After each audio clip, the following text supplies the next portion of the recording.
chaque élément de la vie que Dieu donne à l'homme a ses principes. Tout élément de la vie. C'est pourquoi vous écouterez, bon, j'espère que vous n'allez pas les écouter, certains occultes, des fois, ils disent, ah, vous les chrétiens, vous êtes faibles. Il y a beaucoup de choses que vous ne savez pas. Mais ce n'est pas comme pour dire que ce qu'on doit savoir se trouve dans leurs livres. Non. Dans la Bible, il y a tout. Mais seulement, c'est vrai que les chrétiens, des fois, sont trop légers dans la connaissance. Par exemple, ici, je demande que tout le monde ait un carnet. Mais vous allez voir qu'il y a des gens qui n'en ont toujours pas. Ils ne trouvent pas l'importance d'écrire un enseignement. Le chrétien est léger dans la connaissance, mais il veut avoir des résultats. Et il croit que tout est caché dans la prière et dans le jeûne. Non, c'est faux. Tu n'es pas appelé à réussir en jeûnant et en priant. Je te réchoque. Tu n'es pas appelé, en tant qu'enfant de Dieu, notre réussite ne dépend pas que du jeûne et de la prière. Non. Tu vas échouer lamentablement. Tout élément dans la vie d'un enfant de Dieu, dans la vie d'un humain, parce que ça, les relations, c'est aussi pour tout humain. Tout élément a ses principes à respecter. Il faut définir la relation. Un mariage, c'est défini aussi. On est marié, on est mari et femme, mais tu vois dans notre relation ici des maris et femmes là, il y a cette limite qu'il ne faut pas qu'on dépasse. Tu es ma femme, mais il y a cette limite-là que tu ne dois pas dépasser. Tu es mon mari, mais il y a cette limite-là. Je vous donne un exemple. Peut-être parce que là, ça sera peut-être compliqué parce que ce sont des mariés. Je donne un exemple juste pour ça et je passe. Par exemple, il y a un couple qui est en souffrance en ce moment et moi je pense, de manière vraiment très personnelle, je pense qu'ils ne pourront pas vivre ensemble. Je crois qu'ils sont maintenant séparés, la femme se sont dans sa famille. Mais je crois qu'ils finiront par divorcer. Pourquoi? Parce qu'il y a certains éléments qu'ils ne comprennent pas. Regardez par exemple des limites à placer même quand on est marié. On est marié et on se dit, tout ce que tu peux me reprocher, tu ne dois jamais les mettre sur le dos de mes parents. Je parle de ce couple qui est en souffrance. Pourquoi? Parce que l'homme, il a eu des problèmes avec sa femme, il s'est levé. Il est allé chez son beau-père, au lieu d'expliquer au beau-père avec respect, parce que c'est son père, il a commencé à gueuler son beau-père. Et son beau-père, quand il voulait réagir, il a commencé à insulter, il est parti.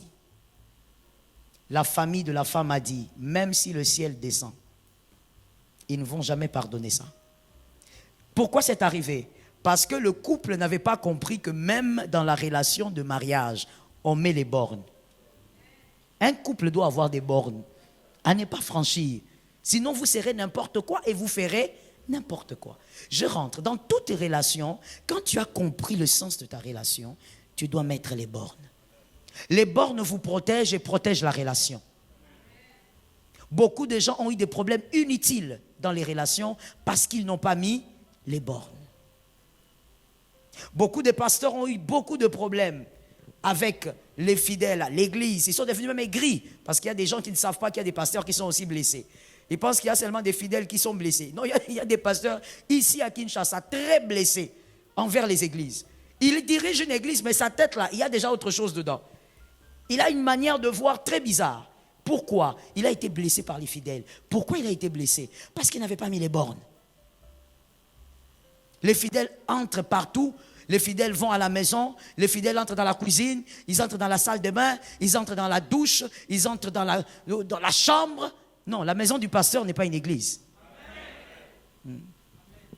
Nous sommes en train de parler de relations. Hein. Pendant même que je parle là, ce sont des bornes. Ah oui? Beaucoup de pasteurs. J'ai suivi une fois une dame, je ne veux pas aller profondément, sinon il y a des gens qui sont toujours sur les réseaux qui risquent de comprendre de qui je parle. Une dame a dit, si aujourd'hui j'ai divorcé, c'est parce que je n'avais pas compris certaines choses. Elle était femme de pasteur, aujourd'hui elle est divorcée. Elle dit, c'est parce que j'avais laissé certains fidèles arriver chez moi. Et je les avais donné trop d'accès. Il y a une différence entre l'église et la maison. Moi, je ne peux pas arriver chez vous sans votre permission.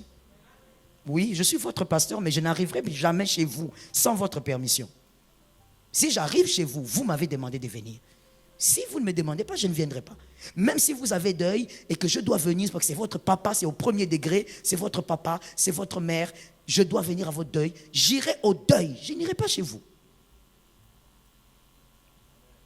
Les bornes dans une relation, quand il n'y en a pas, on finit par vivre le désastre. Même l'amour a ses limites. Je te réchoque. Même l'amour a ses bornes.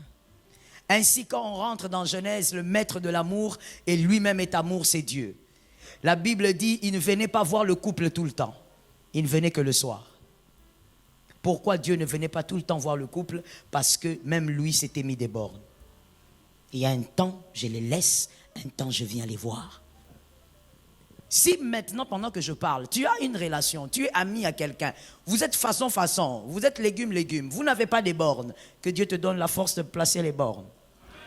Que Dieu te donne aussi l'intelligence de savoir, ok, lui et moi, par rapport au type de relation que nous avons, il doit s'arrêter là. Je dois m'arrêter là. Que Dieu te donne la sagesse. Troisième vérité, respectez les relations comme votre destinée. Respectez les relations comme votre propre destinée.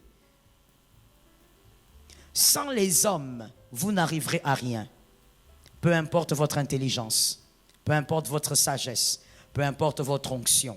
Sans les hommes, sans les autres, vous n'arriverez à rien. Alors apprenez à respecter les relations comme votre propre destinée.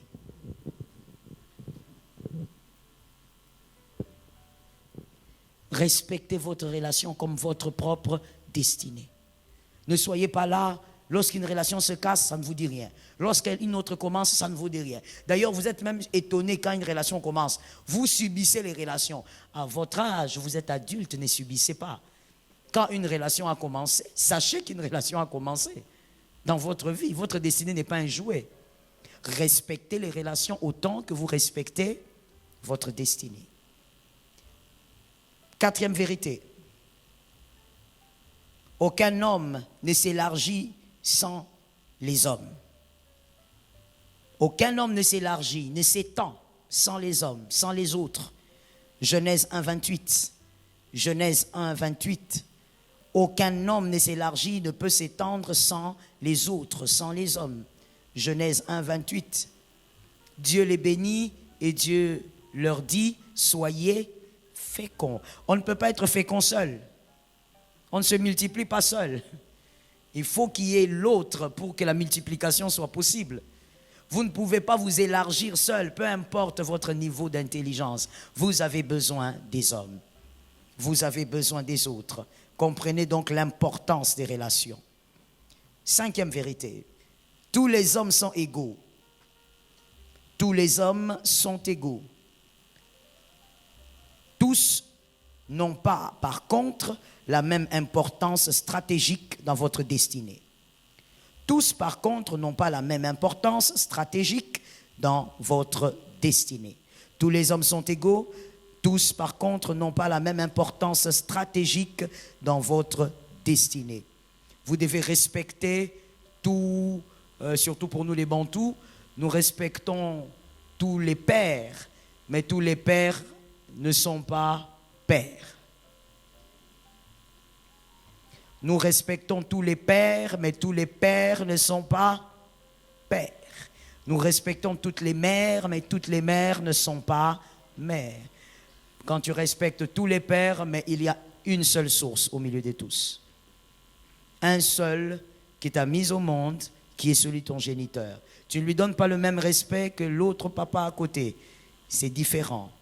Et donc, dans la destinée, nous honorons tous les hommes, nous respectons toute vie, mais toutes les personnes n'ont pas la même importance stratégique dans votre destinée.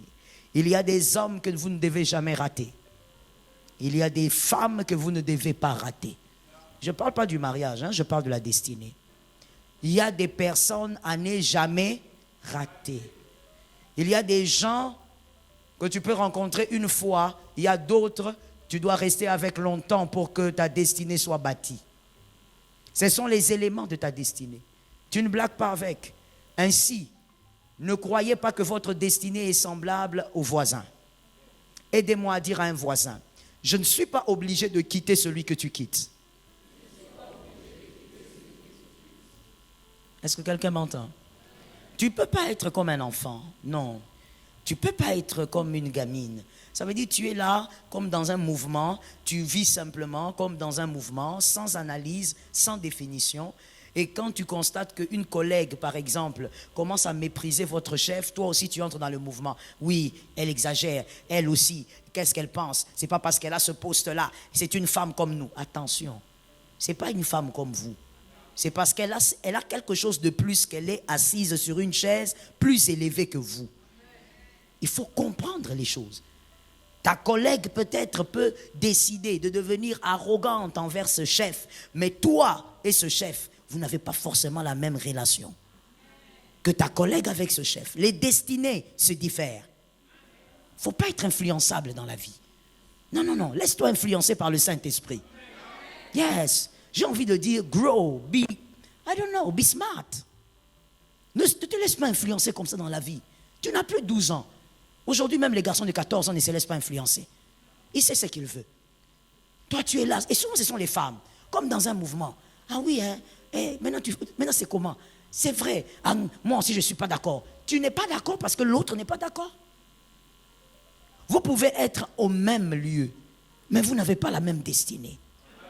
Vous sortez d'un même ventre, mais vous n'avez pas la même destinée. Jacob, que quelqu'un me dit Jacob. Jacob avait compris que même si Ésaü est là, mais moi, je dois avoir une relation particulière avec ma maman. Ésaü était un foufou.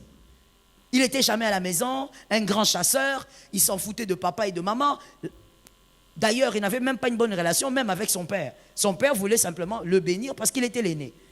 Mais Jacob, il reste, il dit, moi, je dois chérir ma relation avec maman. Pour des raisons que lui-même maîtrisait. Et ces raisons ont pu l'amener là où il est arrivé. Faites attention. On peut avoir la même mère. Listen well, please. On peut avoir la même mère comme Ésaü et Jacob. Mais ce qu'elle a vu auprès d'un prophète, elle ne le dira qu'à celui qui entretient la relation. Elle ne le dira pas à Ésaü parce que tu es son fils. Elle le dira au fils qui va au-delà d'être fils. Elle le dira au fils qui va au-delà d'être fils. C'est-à-dire l'entretien de la relation. Les deux étaient ses fils. Elle est allée, le prophète lui a dit, l'un est plus grand que l'autre. Mais elle n'a pas dit à Ésaü ce qu'elle avait reçu. Elle a dit à Jacob, à cause de la relation. Regarde-moi, regarde, quelqu'un dit lui, veille sur tes relations. Est-ce que quelqu'un m'entend bien? Quantième vérité.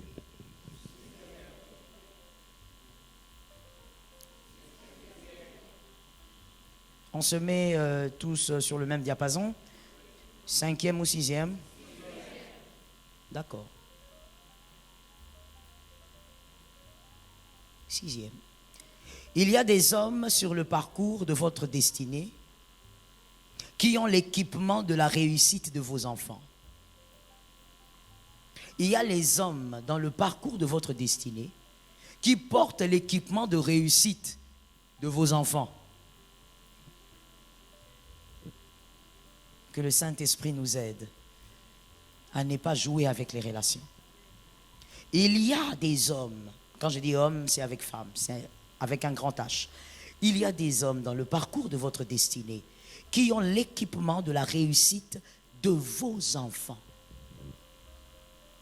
On ne blague pas avec la suite. Si on respecte le présent, c'est parce qu'on valorise la suite. Yes, je dis un amen aussi au-dessus.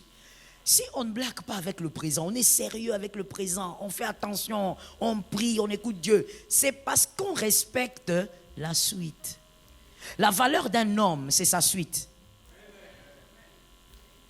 N'est-ce pas? La valeur d'un homme, c'est sa suite. Le respect qu'on donne à un nom de famille, c'est sa suite. Comment ce nom de famille a évolué dans le temps. Et maintenant, le grand mystère est celui-ci. Des fois, ça me donne même la chair de poule. Il y a des hommes, si tu ne les rencontres pas, Tu ne vas pas transmettre à tes enfants l'élément de leur réussite. L'élément de la réussite de ta fille là. Tu vois ta fille là comme elle est toute petite là qui se balade là. Tu vois pour qu'elle réussisse dans la vie. Dieu place certaines personnes que toi tu dois rencontrer pour que tu prennes les éléments de réussite et que tu transmettes là-bas. Si tu ne rencontres pas ces personnes, ton fils restera petit. Ta fille restera petite sur la terre. Pas parce qu'elle n'est pas intelligente, pas parce qu'il n'est pas fort, pas parce qu'il n'aime pas Dieu, mais parce qu'il y a des équipements de réussite qui se transfèrent. Tout équipement de réussite ne provient pas du père ou de la mère. Il y a des équipements que le père doit prendre quelque part. Jusque-là, j'essaye d'aller slowly. Est-ce qu'on me suit bien? Est-ce que ça marche bien? Oui, surtout là-bas, il faut bien écouter. Il y a des éléments de réussite que ton fils doit recevoir de toi, mais toi, tu n'auras pas ça de toi.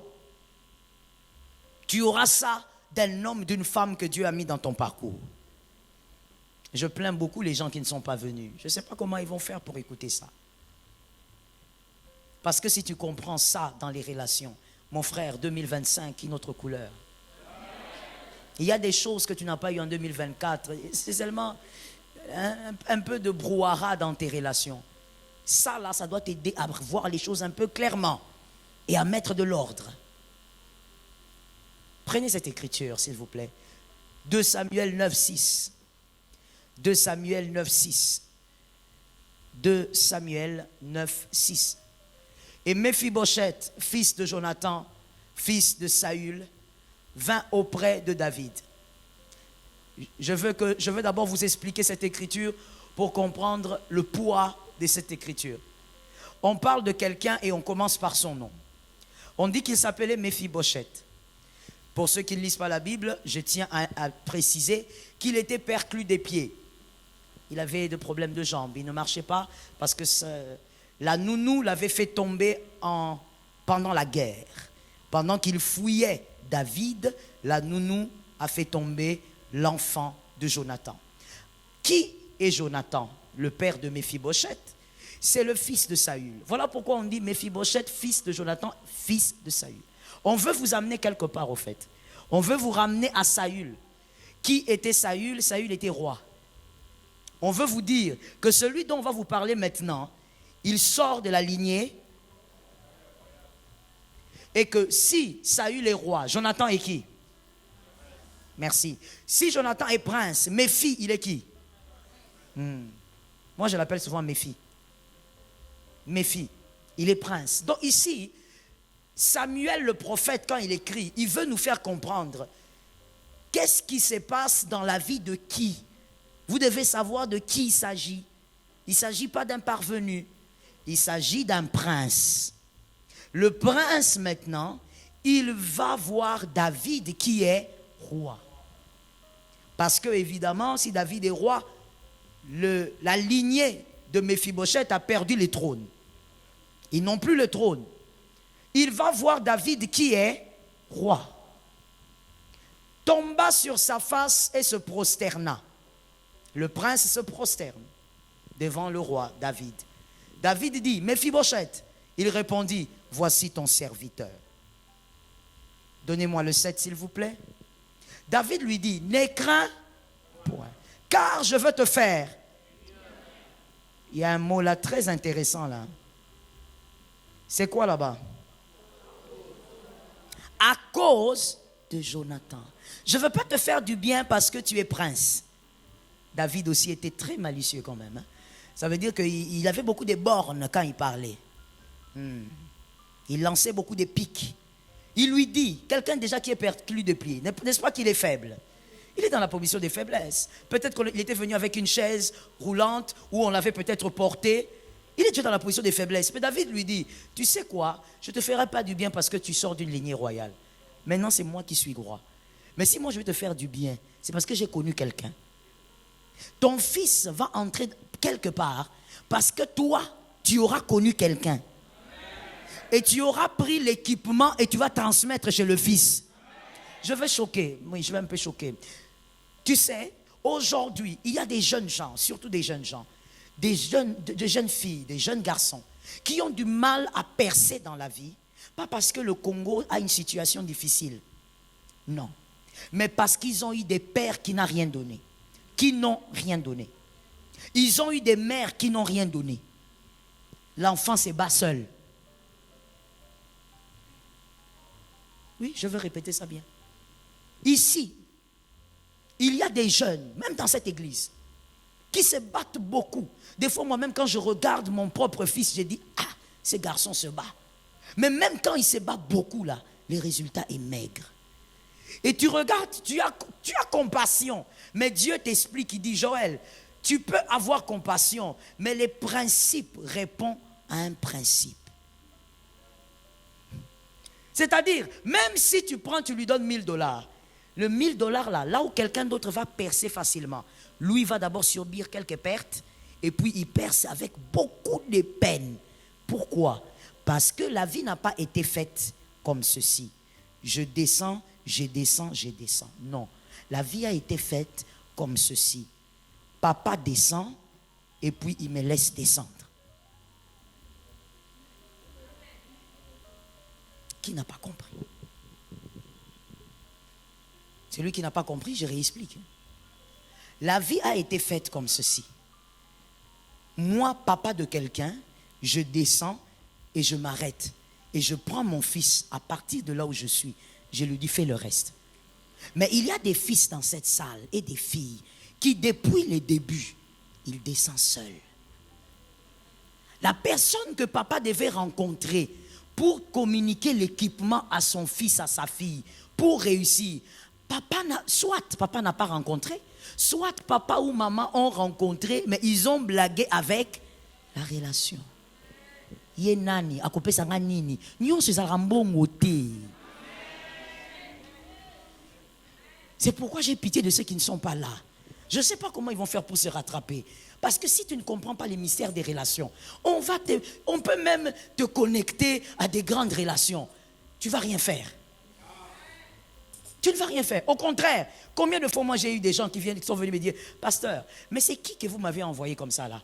Vous m'avez envoyé quelqu'un là, il ne comprend rien de tout ce que je lui dis, il est ceci, il est cela. Tu as honte toi-même. Tu dis, mais c'est quoi cette affaire? Le problème c'est quoi?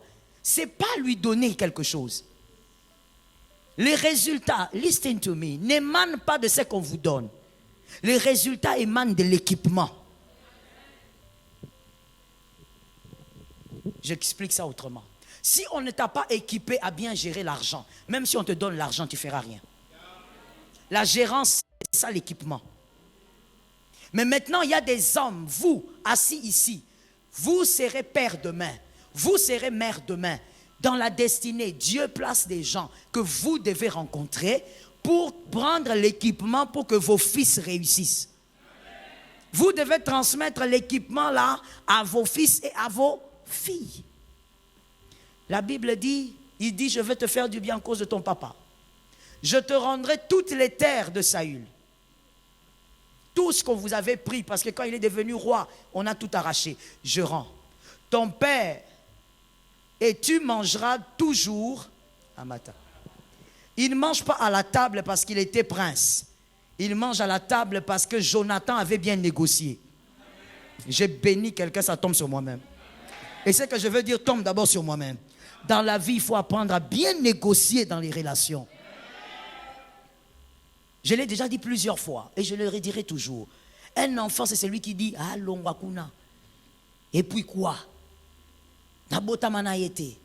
Traduction, qu'il me laisse tranquille. S'il ne veut plus, qu'il me lâche, il m'embête. Je ne suis pas né avec lui. Ma destinée ne dépend pas de lui. Je te choque aujourd'hui. Parce que là, je parle des relations. Il y a des destinées qui sont liées. Oui. Ça veut dire que ta destinée, effectivement, pour qu'elle évolue bien, elle dépend de celle-là. Sans contredit. Il y a des choses comme ça. Attention avec la langue du serpent. La langue du serpent qui amène une génération à mépriser les relations. Non, je peux faire seul. On ne fait pas les choses seul. Même ton corps, ne vois-tu pas comment il est coordonné? Des fois, quand quelqu'un a déjà eu mal à l'oreille ici, Si tu es là, tu peux seulement me lever la main. Merci. Lorsque tu as eu mal à l'oreille, tu arrivais à de manger? Tu mangeais bien? La bouche n'était pas libre? Est-ce que tu avais un problème de carie? Mais pourquoi tu ne mangeais pas? Mange, il fallait manger. C'est l'oreille, hein? Tu as déjà eu la constipation? Pour ceux qui ont déjà eu la constipation, tu es constipé, mais tu te poses la question. Vous savez, même tes jambes tremblent. Dieu a révélé ça par le corps. Ça veut dire, même si le plus petit, que toi tu appelles le plus petit organe, s'il est malade, tout le corps souffre. À partir d'aujourd'hui, s'il te plaît, que ton intelligence t'amène à comprendre que tu ne peux jamais dire que ta destinée dépend seulement de Dieu, c'est fini. C'est faux. Ta destinée dépend de Dieu et dépend des hommes de la destinée. Imagine-toi si Jonathan avait mal négocié ça. Mephibosheth aurait souffert avec son état. Son état, déjà, il a des problèmes des pieds et puis maintenant, il a sauté dans la médiocrité. On est allé le chercher à Lo-Débar, un coin pourri et abandonné. Je dis à quelqu'un, ne laisse pas ton fils souffrir dans les ténèbres. Il y a quelqu'un que tu dois rencontrer qui va te donner l'équipement de ton fils. Rencontre cette personne-là. Écris s'il te plaît. Je n'ai pas prévu, mais écris dans ce point-là, entre parenthèses. Dans toute relation, il faut apprendre l'humilité. Dans toute relation, si tu veux réussir à être en paix avec les hommes de la destinée, apprends à être humble. Humble. N'attends pas que l'autre soit humble parce que tu ne sais pas comment l'autre respecte sa destinée. Je veux mieux le dire. Tu ne sais pas comment l'autre traite sa destinée. Alors, toi qui comprends le sens de ta destinée, fais ce que tu dois faire. Retiens bien ce que je t'ai dit là. Fais toujours ce que tu dois faire. Ne te dis pas, Yabanda, Yewana. Est-ce que Yewana comprend le sens de sa destinée?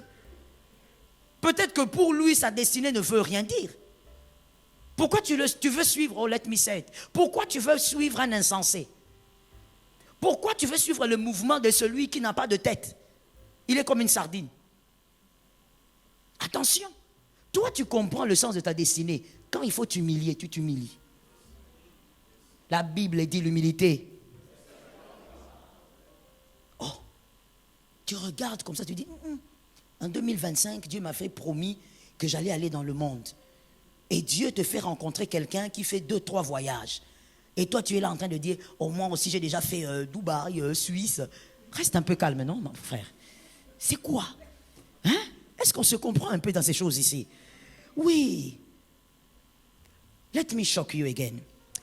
Tu sais, à certains moments de l'histoire de l'Église, je reste dans notre nation, nous avons eu des hommes et de manière puissante et extraordinairement, voilà ce que je voulais dire, puissants, en onction, en parole. On a eu des fidèles qui ont cru à l'évangile avec puissance. Mais malheureusement, malgré ce vent du réveil, depuis Haïti Nabala, que cette nation a vécu, on a sorti combien de millionnaires? Combien de milliardaires on a sorti? Où sont les millionnaires que le réveil crée? Dans toutes les nations, quand il y a réveil, les millionnaires se créent. Mais vous savez pourquoi? Parce que on avait cru, je ne veux pas dire il comme si je m'enlevais, même si je n'étais pas là, mais on avait cru qu'il suffisait de dire aux gens, prie, jeûne et vis dans la sanctification. Non. Ça ne suffit pas pour que quelqu'un perce dans la vie.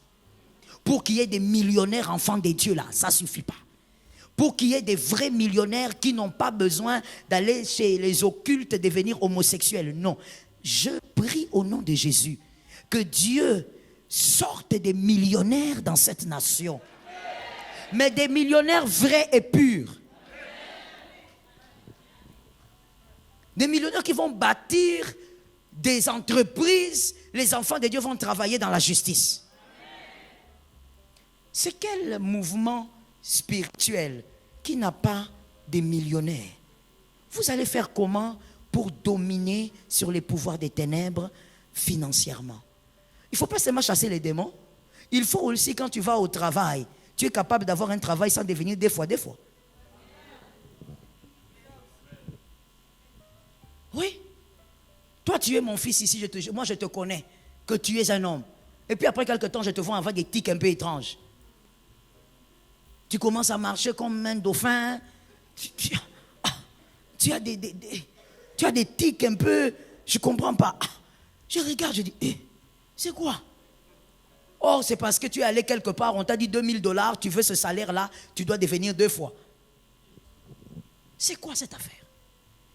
Pourquoi? Parce qu'au milieu des enfants de Dieu, il n'y a pas de puissants financièrement. Pour devenir puissant financièrement, il ne faut pas seulement prier et gêner. Il y a des choses que tu dois maîtriser, comme l'humilité dans les relations. Dieu, comme je disais, te met à côté de quelqu'un qui a fait déjà un peu quelques voyages. S'il vous plaît, éteignez votre téléphone, respectez la présence de Dieu. Dieu t'a dit 2025, il va t'amener dans des nations. Dieu t'envoie quelqu'un comme ça, sois humble. Celui qui écoute apprend plus. Oui, celui qui écoute en silence, il apprend plus. Que l'Éternel nous aide. Quantième vérité. Nous sommes en train d'aller vers la fin. On écrit, s'il vous plaît. Un homme sera votre porte, même si vous êtes la porte des nations. Un homme ou une femme sera votre porte, même si vous êtes la porte des nations. 1 Samuel 16, 13. 1 Samuel 16, 13. Un homme sera votre porte, même si vous êtes la porte des nations. Même si Dieu t'amène dans une hauteur terrible, tu dois passer par quelqu'un. Est-ce que quelqu'un m'entend bien? Et des fois même, je veux vous dire, ça dépend des relations. J'insiste sur l'équilibre, ça dépend. Mais des fois, l'homme que vous allez rencontrer, qui doit vous aiguiser dans la destinée, généralement, il semble plus faible que vous. Oui. Il va sembler plus faible que vous. Peut-être même, des fois, vous avez plus de moyens que la personne. Peut-être que vous avez plus de connaissances que la personne. Mais Dieu, pour raison d'humilité, vous envoie là-bas. Afin que vous passiez par une porte avant d'être la porte des nations. Dans toute la Bible, aucun homme n'a été la porte des nations sans passer par une porte. Tu béniras beaucoup de gens, oui. Tu construiras des grandes entreprises, d'accord. Mais tu devras rencontrer quelqu'un. Yes, that is it. Dans toute ta grandeur là, dans toute la splendeur de ta grandeur, tu devras passer par une porte. Quelqu'un devra te prendre. Le grand apôtre Paul, quand il se glorifie de lui-même, il dit, il n'y a personne qui a écrit autant de livres que lui. Il se glorifie, il dit, je n'ai pas été avec Jésus comme certains. Et là, il parlait des pierres, parce que souvent, ils avaient des accrochages avec Pierre. C'est normal, les frères, des fois, se battent. Alors, il disait, je n'ai pas été avec Jésus comme certains, mais j'ai écrit plus qu'eux. Je parle en langue plus qu'eux. C'était pour dire seulement que l'apôtre Paul, malgré qu'il a été le grand apôtre, mais il est passé par quelqu'un. Il est passé par qui? Ananias. Il y a 2 Ananias, hein? Pas avec le Saphira, l'autre. On lui a dit, va là-bas, il va te baptiser et il va t'enseigner. L'apôtre Paul est parti là-bas. Mais est-ce que vous avez un livre de la Bible qui parle de ce monsieur-là? Il a écrit un livre, le monsieur-là. Même pas un petit livre comme le livre de Joël, il n'a pas écrit. Mais l'apôtre Paul est passé par lui. C'était sa porte. C'est comme ça que Dieu fait les choses. Toi, maintenant, tu veux réussir en 2025. Tu veux faire l'exception. Ça ne marchera pas. C'est pourquoi je t'ai parlé de l'humilité dans les relations. Parce que là, par exemple, l'apôtre Paul pouvait aussi refuser. Il va là-bas, il regarde, il dit, ah, un papa comme ça fatigué. Moi, j'ai double nationalité, qui était une très grande fierté à l'époque. Je suis romain, je suis juif. J'ai fait des grandes études. Cet homme ici, il est qui même? Pourquoi il va me baptiser? Il est un peu façon. Est-ce qu'il a même étudié? Dans la relation, mon frère, l'humilité. Dis à quelqu'un, pour percer dans la relation, il faut être humble.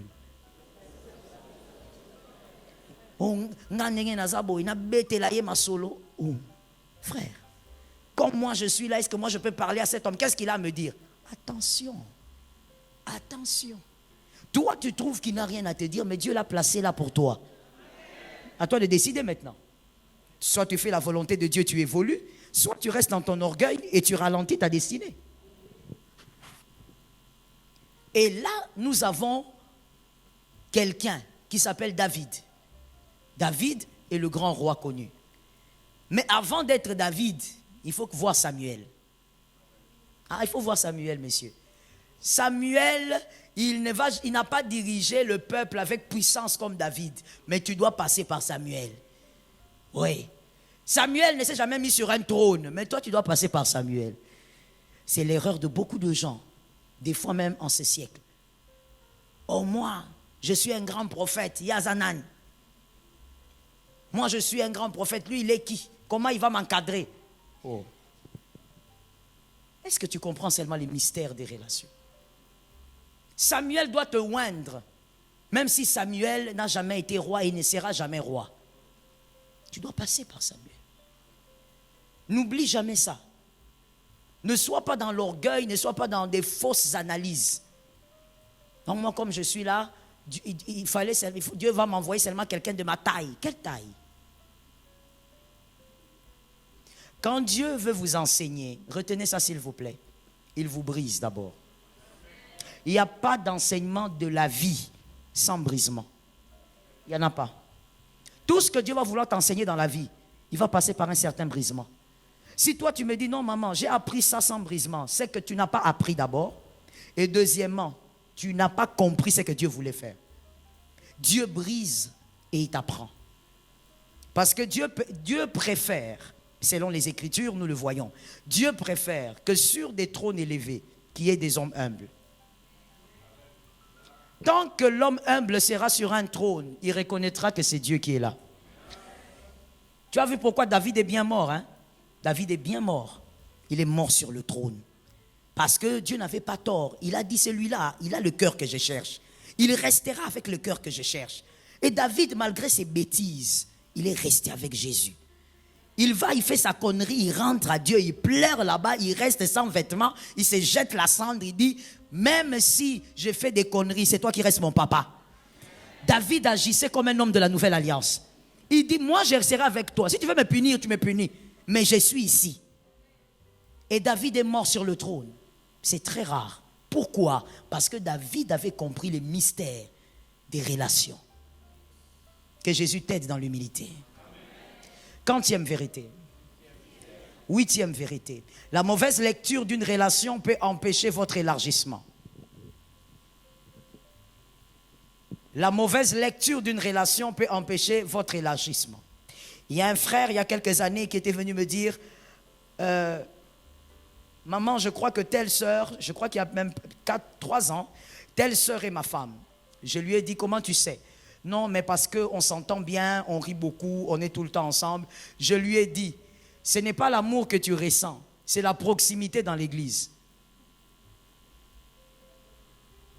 Je reprends. Ce n'est pas l'amour, mais c'est la proximité. La proximité crée des fois un amour. Et c'est naturel d'ailleurs, non? Quand tu es proche des gens et que tu les aimes pas, tu es Lucifer. Normalement, quand on est proche des gens, on commence à les aimer. Alors très souvent, les garçons se perdent dedans. Quand ils sentent l'amour, ou même les femmes, quand ils sentent l'amour, ils disent, je sens que c'est lui. Non, c'est parce que vous dormez ici à l'église ensemble.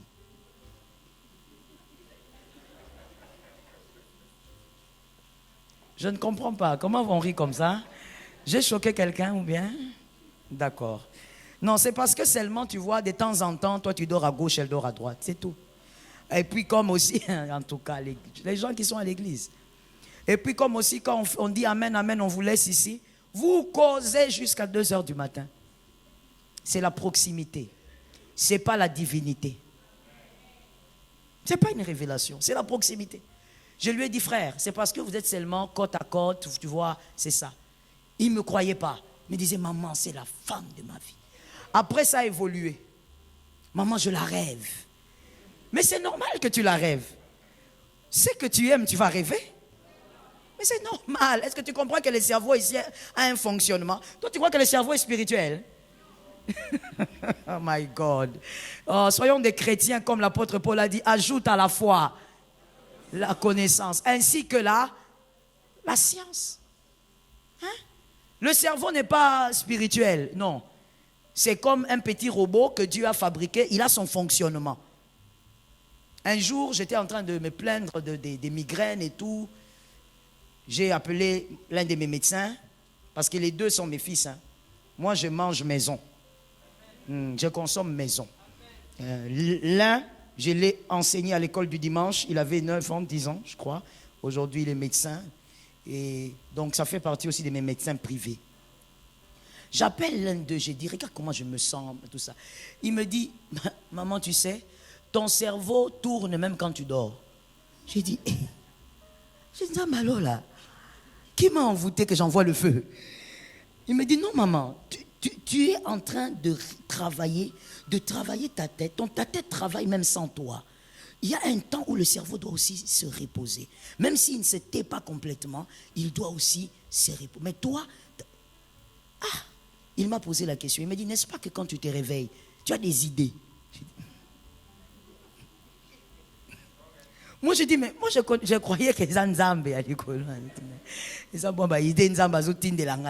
Non. Le corps a un fonctionnement. Ça, là, ce n'est pas spirituel. C'est divin. Plutôt, c'est créé par Dieu, mais ça a un fonctionnement. Comme Elon Musk peut créer son robot avec un fonctionnement. Dieu nous a créés avec un fonctionnement. Quand tu commences à penser beaucoup à quelqu'un, au colo taillé. Non, maman, quand j'ai dormi aujourd'hui, je n'ai même pas prié pour elle. Tu penses à elle. Ce n'est pas question de prier. Tu penses à elle tout le temps. C'est normal que tu la rêves comme ça à la plage, en train de courir. Vous deux, main dans la main, en train de sauter des je ne sais pas quoi. Attention. Attention. Il faut savoir bien analyser les choses. Tu vas, je l'ai dit déjà, une toute bonne personne n'est pas pour vous. Deux bonnes personnes, listen please. Deux bonnes personnes, j'ai dit bonnes. Elles sont imparfaites, mais elles sont bonnes. Deux bonnes personnes peuvent se mettre ensemble. Mais lorsque ces deux bonnes personnes ne sont pas deux pièces à mettre ensemble, ça devient l'enfer, ce mariage. Alors que toutes les deux personnes sont bonnes. Le seul problème alors c'est quoi? Elles ne devaient pas être ensemble. Attention avec votre manière d'analyser la situation. Tu risques d'épouser une bonne personne mais qui n'est pas la tienne et donc elle te fait souffrir. Que Jésus t'aide. La lecture que vous faites de la relation. Faites attention. Que ça ne détruise pas votre élargissement. 40e élément. 9e vérité. Ayez l'intelligence de faire la différence entre Judas et Pierre. Ayez l'intelligence de faire la différence entre Judas et Pierre. Il faut toujours faire la différence entre Judas et Pierre. Que Dieu donne cette sagesse à quelqu'un cette année. En janvier, février, que Jésus t'accorde cette intelligence. Faites la différence entre Judas et Pierre. Pierre, on ne le laisse pas partir même quand il y a des réclamations des familles. Tu es dans une relation, on a bien dit relation, c'est avec des humains, n'est-ce pas? Oui, c'est avec des humains. C'est-à-dire qu'il n'y a pas que de ton côté qu'il y aura des batailles. Même de son côté, il y aura aussi des envoûtements. Il peut aussi subir des envoûtements. De son côté, il peut aussi avoir un manque de sagesse. Mais tu vois, quand Pierre est réclamé, on le réclame aussi. Parce que Pierre, tu vas faire beaucoup de choses avec dans la vie. Dieu vous a mis ensemble pour bâtir des choses. On ne laisse pas Pierre partir, même s'il fait des caprices. Va chercher Pierre. Non, Pierre, il me fatigue. Moi, je suis là, je suis en train de lui expliquer des choses, mais il me fatigue, c'est toujours moi qui va vers lui. Frère, l'humilité. Pierre, on ne le lâche pas. Tu fais comme Jésus. Personne n'est plus grand que Jésus. Surtout nous là, nous enfants de Dieu, nous savons que personne n'est plus grand que Jésus. C'est lui le modèle suprême. Jésus a dit à Pierre, toi on te réclame, hein? Mais moi aussi je t'ai réclamé. Lorsqu'on on réclame ton Pierre en 2025, toi aussi vas les réclamer. Tu n'es pas comme une gamine, j'insiste encore, ne sois pas comme un gamin. On ne réussit pas comme ça. La volonté de Dieu est que tu prospères. Je donne amen aussi. Et que tu prospères à tout. Même dans les relations, tu dois prospérer. Parce que ça fait partie des éléments majeurs d'une réussite. Qui t'a dit que Dieu aime les médiocres? Non, non, non, non. Dieu n'aime pas la médiocrité. Dieu n'aime pas. Regarde, pour naître, il est allé chercher une vierge.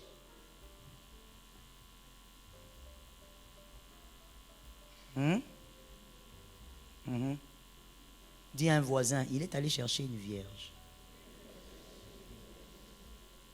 Je ne sais même pas pourquoi est-ce qu'il y a des gens qui rient. Mais tu blagues avec Jésus. Hein?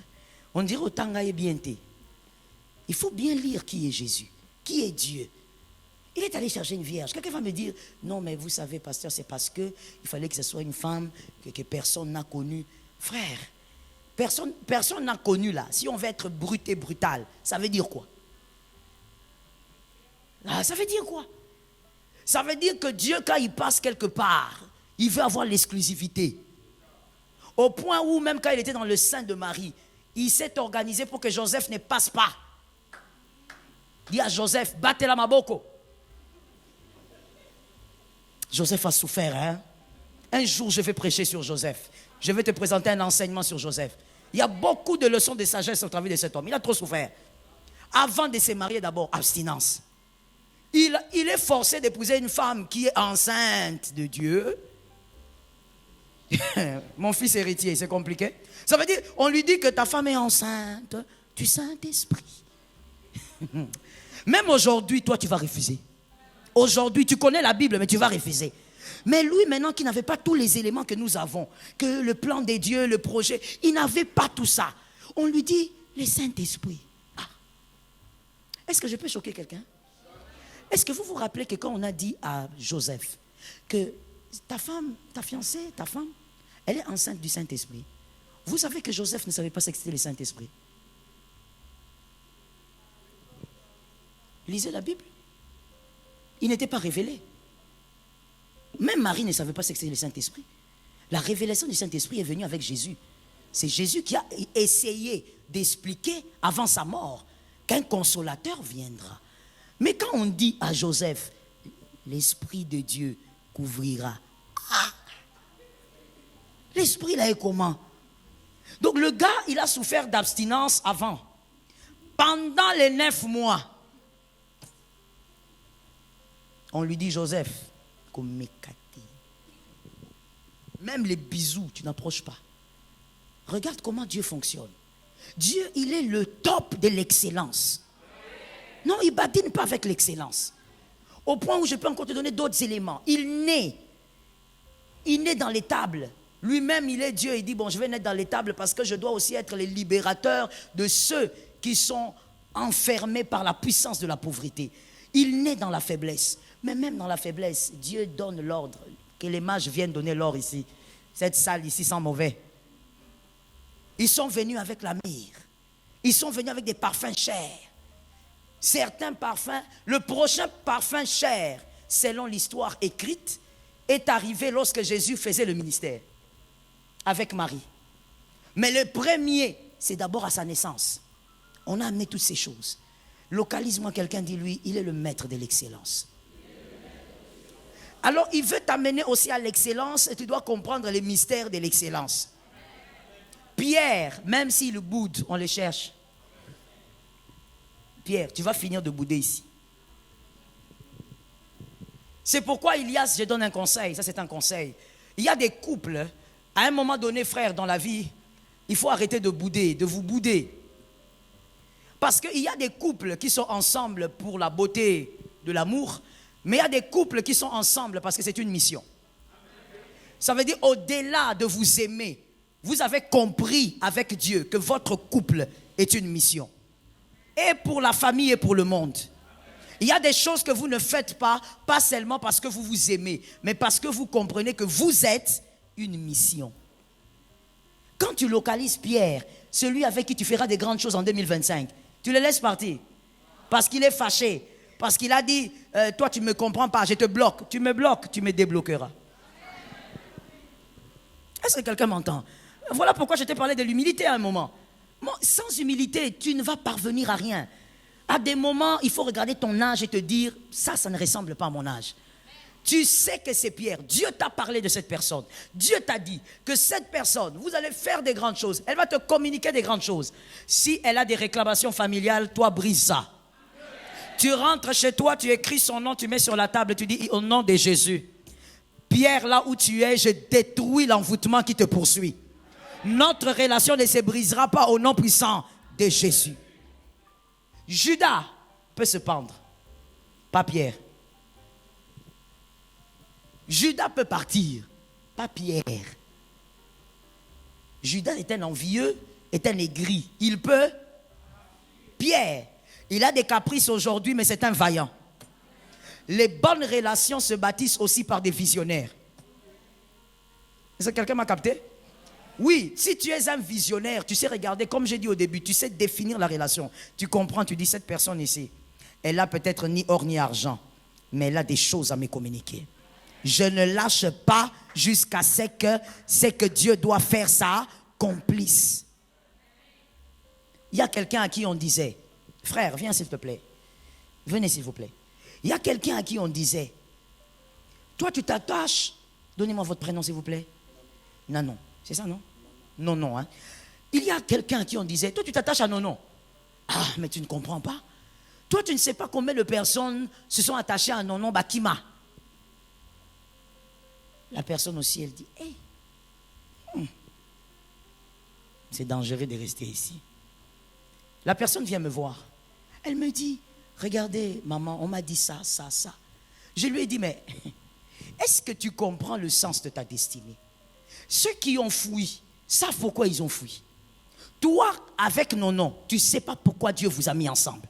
Reste là parce que la destinée de quelqu'un ne doit pas être calqué sur une autre destinée. Je lui ai dit, reste là.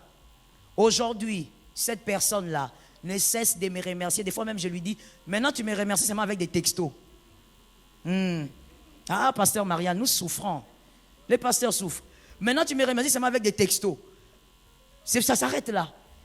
Aujourd'hui, cette personne fait le monde.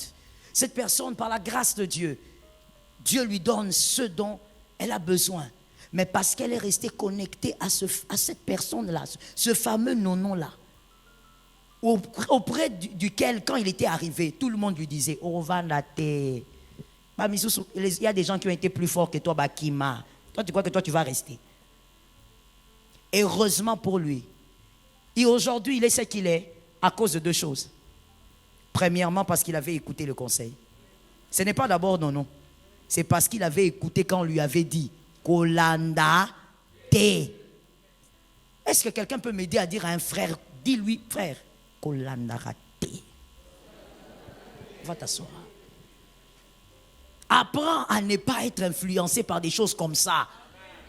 Oh, est-ce que toi tu es sûr que au Kokoka? Non, Kokoka t'es pour la nuit. Hein? Pourquoi? Si eux sont partis, ils savent pourquoi ils sont partis. Pierre, quand on l'a localisé, frère, c'est difficile de reconnaître les pions de la destinée. Quand tu localises, si on les réclame, toi aussi réclame. Tu dis, Jésus, cette relation me bénira cette année. Est-ce que je peux déclarer sur toi? Je déclare au nom de Jésus cette année que l'Éternel t'ouvre les yeux. Cette année, mon Dieu, est-ce que quelqu'un est en train de prendre? Cette année que l'Éternel t'ouvre les yeux. Vois les relations majeures de ta destinée. Que ces relations t'amènent vers d'autres relations majeures. Jusqu'à la fin de ta vie, ne rate pas les pions de la destinée.